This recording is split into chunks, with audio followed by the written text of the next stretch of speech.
Coin flipping. The social network's grand designs for virtual cash could be surprisingly consequential, including for itself. Facebook wants to create a worldwide digital currency. Libra could be massively disrupted, including to the social network itself.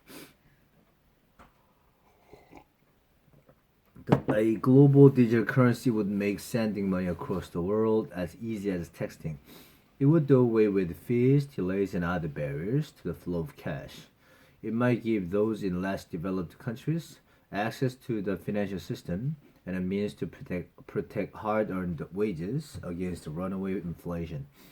It could trigger a wave of innovation in finance, much as the internet did in online services.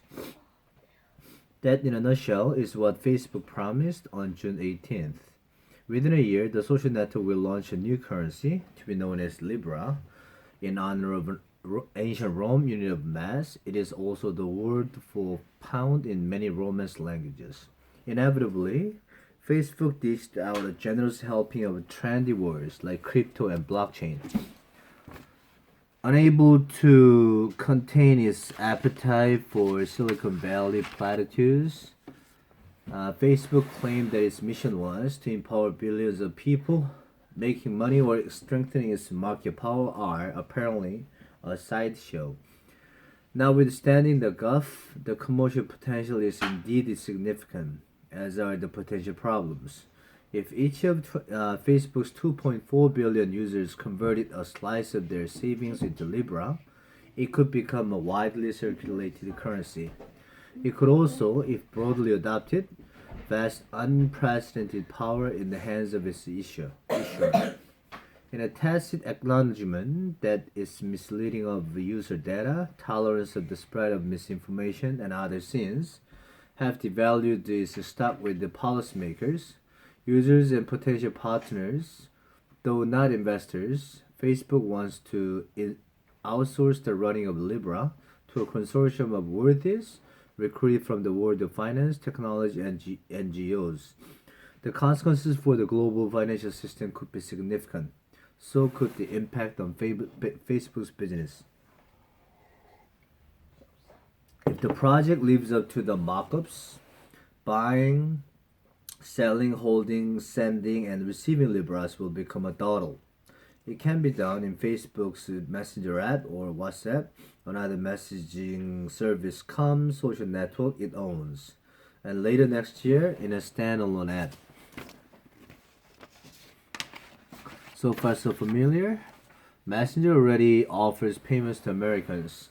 WhatsApp is testing a similar function in India, but these services do not cross borders and require users to have a bank account. Fintech firms like TransferWise, which offer international transfers, take a 4 to 5 cut to wire $200, a third less than Western Union. But Libra will be much cheaper and require no bank accounts, more Bitcoin than Venmo. Except that, unlike Bitcoins and other cryptocurrencies, Libra will change hands in seconds, not minutes, for next to nothing, not a few dollars. The system should handle 1,000 transactions a second at its launch and more later, compared with the no more than 7 a second for Bitcoin. The virtual coins will be bought with the real money, which will top up the reserve, backing the currency. They should prevent wild price swings from speculation. If it works, Libra could be a money spinner for Facebook, albeit not directly. Notional transaction fees would not generate much revenue, but Libra should allow Facebook to charge more for online ads by making purchases of advertised products quicker and simpler. It could furnish a new source of data to target adverts, making up for user information. Facebook will forego with the pivot to privacy, which Mark Zuckerberg is both proclaimed in March. In respect of messaging, Facebook may catch up with the WeChat, a Chinese super app, which offers payments and other services and whose foreign ambitions are on hold as the Sino-American trade war rages on. Technically and financially, Facebook could probably pull off such an ambitious undertaking on its own, but not politically. Its culture is less amoral than it was in its youth, when it aspired to move fast and break things, but only a bit. Cherry consumers may choose not to entrust their money to a social network, which has until recently leaked their personal data left and right. Unless users are on board, merchants may be reluctant to embrace the currency, however hassle free. Enter the Libra Consortium. The association, to be based in Geneva, will take over from Facebook before the first Libra has been spent and manage the hard currency reserves. Facebook has enlisted 28 other prospective founding members out of the envisaged 100, each with equal voting rights and operating a node in a decentralized system which issues coins. They include the financial firms, online services, cryptocurrency wallets, venture capitalists, and charities. Though for the time being, no banks. Not a libertarian alternative to the existing financial system. In other words, but a complement. To add credibility to its promise broken in the past to keep social and financial data separate, Facebook has created a subsidiary, Calibra, to run Libra services within its apps. It is unlikely to face hurdles to uptake from Apple or Google. It's impossible to imagine them expelling Messenger and WhatsApp and later other providers. Facebook is inviting to the open source project from their app stores as they have done with other cryptocurrency offerings, many of which were scams. To get Libra going, the consortium will pay merchants to offer discounts to customers who use the new currency, financed by a 1 million one-off fee each member pays for a seat at the table. Eventually, Facebook would like anybody, not just the consortium, to be able to generate the currency, transfer it, and offer services on top of its blockchain. Crypto speak for the database that keeps track of who owns what.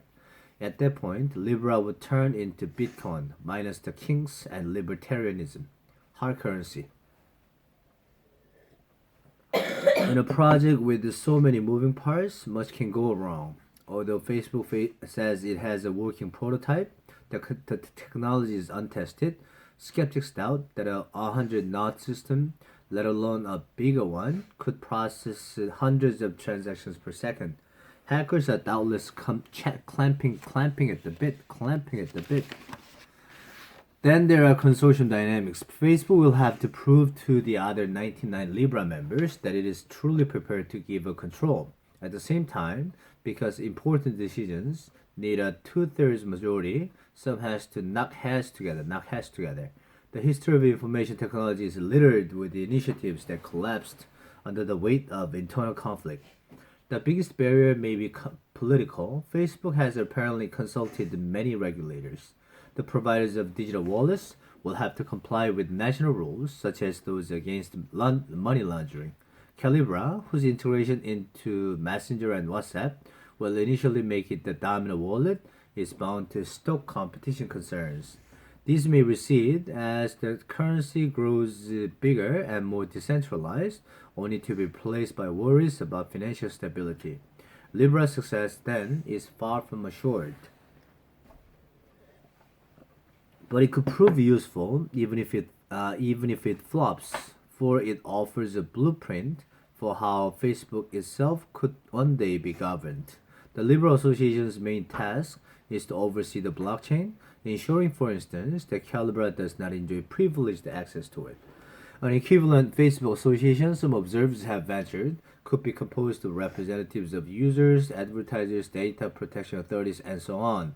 Their job could be to oversee the social graph on another database, which lists all of the Facebook's users and the links between them, and to guarantee that Facebook users can post to another social network and vice versa. Calls for a Facebook constitution along these lines have grown louder as the social network's influence on world affairs, from election meddling in America to genocide in Myanmar, has become apparent. Mr. Zuckerberg is no stranger to such a thinking. In 2009, Facebook let users vote on big changes in its privacy policies, but abandoned the experiment with the global democracy a few years later. Last year, Mr. Zuckerberg announced that Facebook wanted to set up a content review board of independent experts, a kind of Supreme Court in his own words, which would make the final judgment call on what should be acceptable speech.